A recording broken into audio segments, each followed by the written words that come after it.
Hey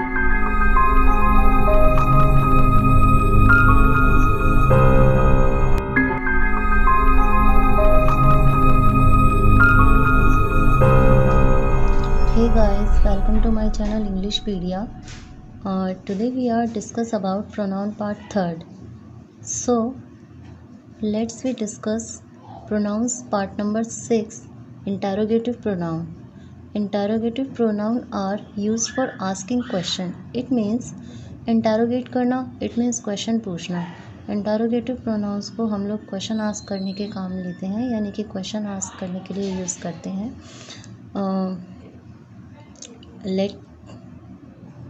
late discuss use of interrogative pronouns. यानी कि अब हम इसमें देखेंगे कि इंटरोगेटिव प्रोनाउंसेस का हम लोग यूज़ कैसे करते हैं एंड कौन कौन से वर्ड्स होते हैं जो इंटरोगेटिव प्रोनाउन को डिनोट करते हैं. Like that, first, who is used to ask about the subject.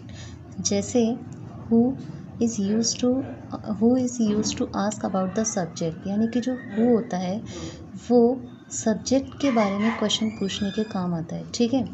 Like that example, who is she. It means she is consider, she को हम लोग सब्जेक्ट की तरह कंसिडर करेंगे, तो शी इज़ सब्जेक्ट. ठीक है. तो हु इज़ शी कौन है. तो इसमें हु ने किसके बारे में क्वेश्चन पुट किया, शी के बारे में क्वेश्चन पुट किया ना. सो हम लोग कह सकते हैं, we can say that who is used to ask about the subject. Second, क्योंकि हु का मतलब होता है कौन. ठीक है. सेकेंड है होम यानी किसे. Whom is use to ask about the object.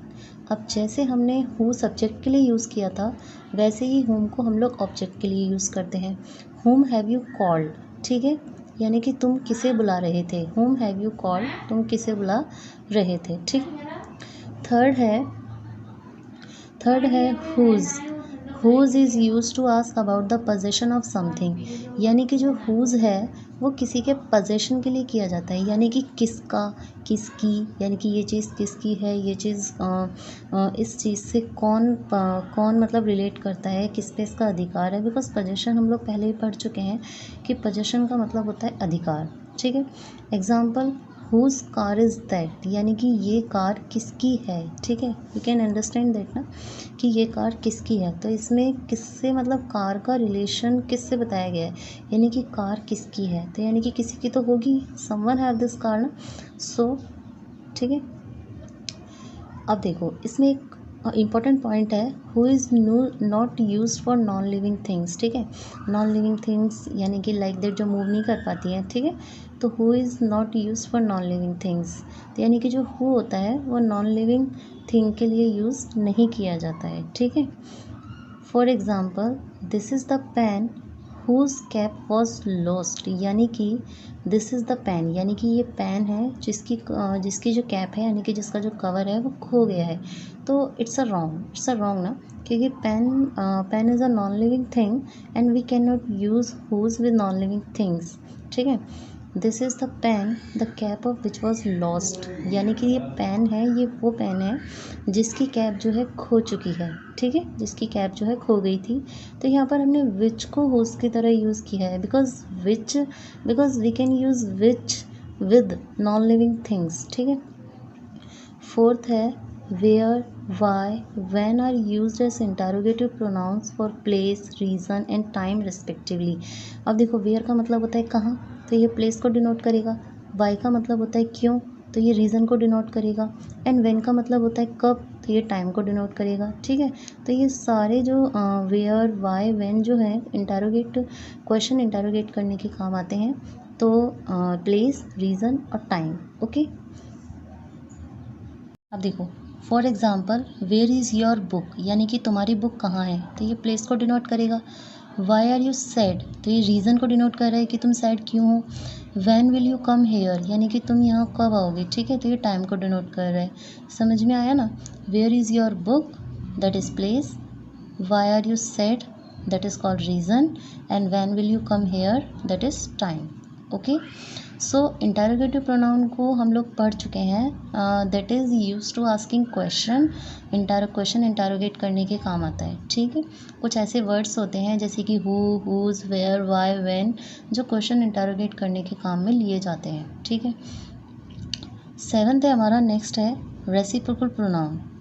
First we discuss about its definition, कि बिकॉज जब तक हम लोग किसी चीज़ की डेफिनेशन या फिर उसके बारे में जानेंगे नहीं तब तक हम उसे समझ नहीं पाएंगे, ठीक। Definition, pronouns that indicates a mutual relationship are called reciprocal pronoun. यानी कि एक ऐसा प्रोनाउन जो इंडिकेट करता है आपसी संबंध को, आपसी रिलेशनशिप को, ठीक है। तो यानी कि कुछ ऐसे वर्ड्स होते हैं कि कुछ ऐसे प्रोनाउन वर्ड्स होते हैं कि जो म्यूचुअल रिलेशनशिप को डिनोट करते हैं, that is called reciprocal pronoun. Let's start. Let's we discuss. Like that, each other and one another are two reciprocal pronouns. यानी कि each other और one another दो reciprocal pronouns होते हैं, ठीक है। each other आपस में, one another एक, ठीक है। one another यानी कि कुछ में से एक, तो ऐसे मतलब क्या है, आपसी संबंध को बता रहे हैं। each other, one other are two reciprocal pronouns. Remember that. Again I repeat, each other and one another are two reciprocal pronouns, ठीक है। are two reciprocal pronouns. uses of reciprocal pronouns. अब हम रेसिप्रोकल प्रोनाउंस के use देखेंगे कि इनका use कैसे करते हैं, ईच अदर का और वन अनदर का, ठीक है। देखिए, each other is use to denote a relationship between two subjects. यानी कि जो ईच अदर होता है वो रिलेशनशिप को डिनोट, वो रिलेशनशिप बताता है किन में, दो सब्जेक्ट्स में रिलेशनशिप बताता है। देखिए, यहाँ ध्यान देने की ज़रूरत है, ठीक है। Each other is use to denote a relationship between two subjects, यानी कि दो सब्जेक्ट्स के बीच में रिलेशनशिप बताता है। For example, Meenakshi and her sister love each other, यानी कि मीनाक्षी और उसकी सिस्टर एक दूसरे से बहुत प्यार करते हैं, ठीक है। एक दूसरे से बहुत प्यार करते हैं, तो उनके आपसी रिलेशनशिप को बताया, ठीक है। अब देखिए second, one another is use to denote a relationship among more than two subject. One another is use to denote a relationship among more than two subject, यानी कि दो से ज़्यादा सब्जेक्ट के बीच में रिलेशनशिप बताने के लिए we can use one another, ठीक है। देखो, वैसे तो सबको ही पता होगा, लेकिन फिर भी मैं बता देती हूँ, ठीक है। क्योंकि सारी चीज़ यदि साथ में चलती चलें तो इट्स अ बेनिफिशियल। बिटवीन जो होता है टू सब्जेक्ट के लिए यूज़ लिया जाता है, यानी कि जब भी हम दो लोगों के आपस में कंपैरिजन करते हैं या फिर दो लोगों के बीच की बात करते हैं, एंड वी यूज़ बिटवीन, ठीक है। और दो या दो से ज़्यादा लोगों की जब भी हम बात करते हैं, दो या दो से ज़्यादा लोगों के बीच में जब भी हमें रिलेशन बताना होता है, then we must use among, ठीक है। हम लोग अमंग का यूज़ करते हैं। सो वही इधर है कि यदि दो बिटवीन टू सब्जेक्ट, यानी कि दो सब्जेक्ट के बीच में यूज़ करना है, that is each other, and दो से ज़्यादा सब्जेक्ट के बीच में यूज़ करना है, that is one another. For example, all the team members support one another, यानी कि जो सारे टीम मेंबर्स हैं वो आपस में एक दूसरे को क्या कर रहे हैं, सपोर्ट कर रहे हैं, ठीक है, सपोर्ट करते हैं। तो यहाँ पे दो या दो से अधिक ही हुए ना, टीम में एक या 2% तो होता नहीं है, 1 या 2% से ज़्यादा ही होते हैं। तो all the team members support one another, यानी कि सारे जो टीम के जो मेंबर हैं वो आपस में एक दूसरे का सपोर्ट करते हैं, वन अनदर, आपस में एक दूसरे का। क्योंकि अनदर क्या होता है, जैसे दूसरा बंदा, अनदर को इसीलिए तो यूज़ करते हैं, that is second person denote. So we can say that one another is use among more than two subject, okay. आगे अब देखिए, अब हम प्रोनाउन का पढ़ेंगे 8th part, that is universal pronoun. अब देखो, यूनिवर्सल प्रोनाउन, यूनिवर्सल का मतलब होता है कि जो यहाँ भी सेम है वहाँ भी सेम है ना, यही समझते हैं ना। जैसे कि अब देखो, यूनिवर्सल प्रोनाउन में कुछ वर्ड्स होते हैं, उन्हें हम लोग यहाँ पर देखेंगे, जैसे anybody, somebody, nobody, someone, all, both, some, many, etcetera are called universal pronouns. यानी कि ये कुछ यूनिवर्सल प्रोनाउन वर्ड्स होते हैं और इन्हें हम लोग क्या कहते हैं, यूनिवर्सल प्रोनाउंस, ठीक है। अब देखो, अब हम इसके यूज़ देखेंगे कि अब हम इनको यूज़ कैसे करते हैं। ये तो आपको समझ में आ गया कि कौन कौन से वर्ड्स होते हैं यूनिवर्सल प्रोनाउन में, जैसे कि anybody, somebody, nobody, someone, all, both, some, many, etcetera, ठीक है। लेकिन जब तक हमें इनके यूज़ नहीं पता होंगे तो हम इन्हें सेंटेंस में यूज़ कैसे करेंगे, ठीक है। तो देखिए, uses of universal pronoun, anybody, somebody, nobody, everybody, etcetera denotes singular nouns, यानी कि एनीबडी, समबडी, नोबडी, एवरीबडी, इन सब ये सब किसको डिनोट करते हैं? सिंगुलर नाउन को डिनोट करते हैं। For example, somebody has arrived to help him, everybody loves this movie, यानी कि somebody has arrived to help him, यानी कि कोई आया था क्या करने के लिए? हेल्प करने के लिए। तो एक सिंगुलर नाउन को डिनोट किया ना, everybody loves this movie, यानी कि everybody जो है यानी कि हर कोई, प्रत्येक बंदा इस मूवी को क्या करता है? पसंद करता है। ठीक है, तो ये सिंगुलर नाउन को डिनोट कर रहे हैं। ठीक है, अब देखिए दूसरे में क्या है? All, both, some, many, etcetera are denote plural nouns, यानी कि ये जो होते हैं, देखो नाम, देखो क्या है ना कि वर्ड से ही पता चल जाता है कि कौन सा वर्ड किस तरह से यूज़ होने वाला है। अब देखो ऑल में बहुत सारे लोग होते हैं, बोथ में 2 लोग होते हैं, सम में कुछ लोग होते हैं, मैनी में बहुत सारे होते हैं।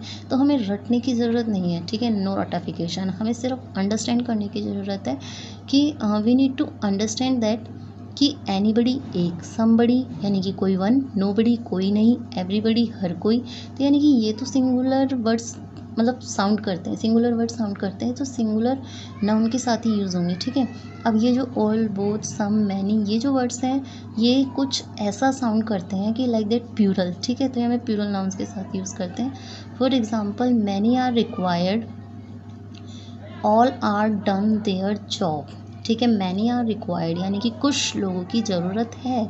ठीक है, many are required, all have done their job, यानी कि सभी ने अपना जो है काम कर लिया था। All have done their job, सभी ने अपना काम जो है कर लिया था। तो आपको समझ में आया ना यूनिवर्सल प्रोनाउन में कौन कौन से वर्ड्स होते हैं और इनका हम लोग यूज़ भी कैसे करते हैं। रटिफिकेशन करने की जरूरत नहीं है, बस हम थोड़ा समझेंगे तो हमें समझ में आ जाएगा। ठीक है, नेक्स्ट पार्ट है distributive pronoun.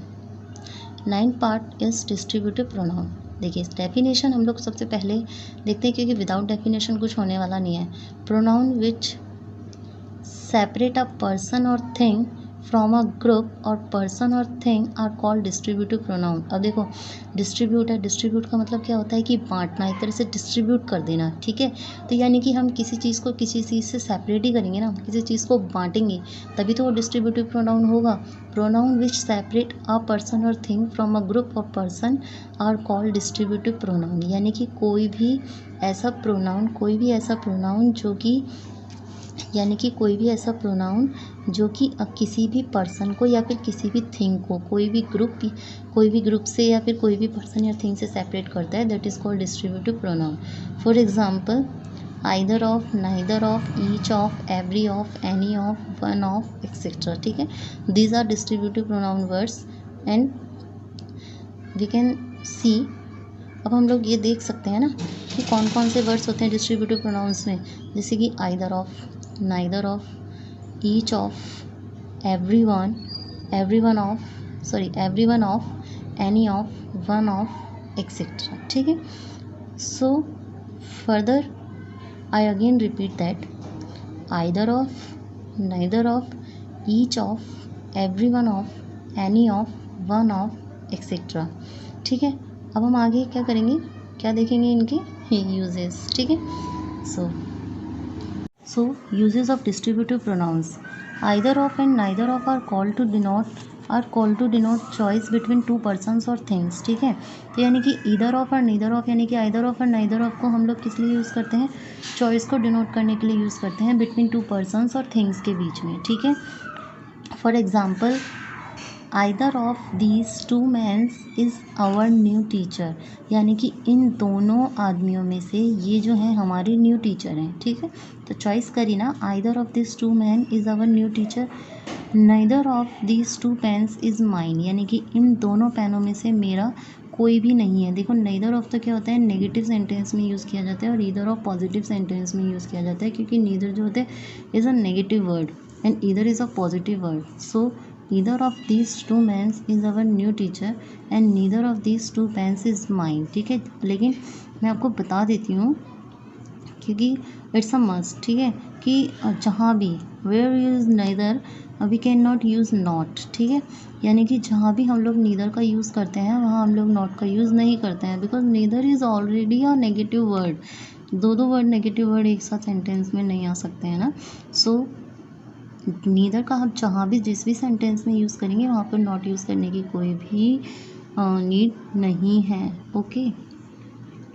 Second, any of और one of is use to denote choice among many persons और थिंग्स। अब देखो ये मैंने आपको पहले ही बता दिया था कि बिटवीन दो के बीच में कंपैरिजन या फिर रिलेशन को बताता है, और जो अमंग होता है वो एक या दो पर्सनस के बीच में या दो से ज़्यादा अमंग दो से ज़्यादा यानी कि दो से ज़्यादा पर्सनस या फिर थिंग्स के बीच में जो है रिलेशनशिप या फिर कंपैरिजन को डिनोट करता है।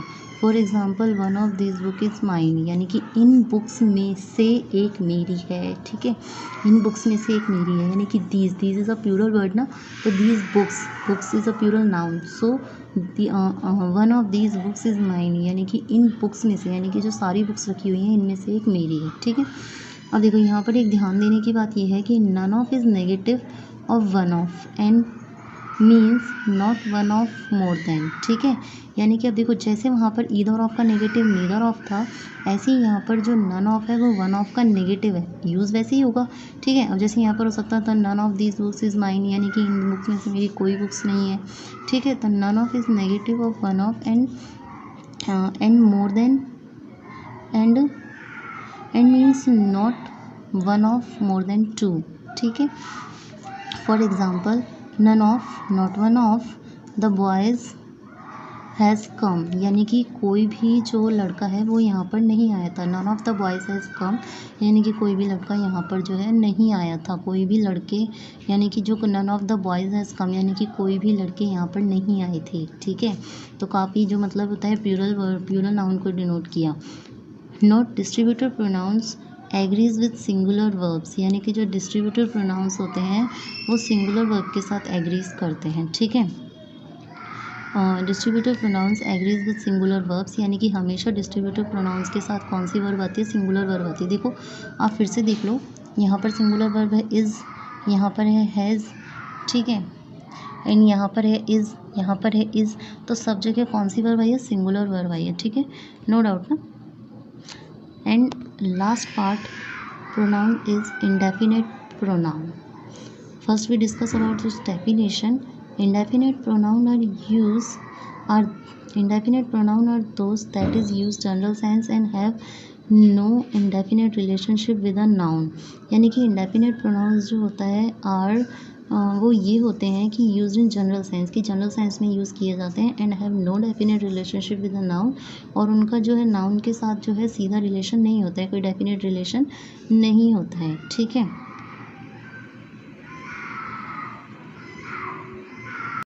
जैसे कि मैंने बता दिया कि इंडेफिनेट प्रोनाउन है तो कोई डेफिनेट मीन तो रखेगा नहीं, ना ही कोई डेफिनेट रिलेशन होगा। ठीक है, लाइक दैट कुछ वर्ड्स होते हैं इंडेफिनेट प्रोनाउंस के, हम अब उनके बारे में देखेंगे कि कौन कौन से वर्ड्स होते हैं इंडेफिनेट प्रोनाउन में, जब हमें ज़्यादा अच्छे से समझ में आएगा। Some of the example of indefinite pronouns are one, none, all, many, both, etcetera. ठीक है, आगे यूज़ ऑफ indefinite pronouns.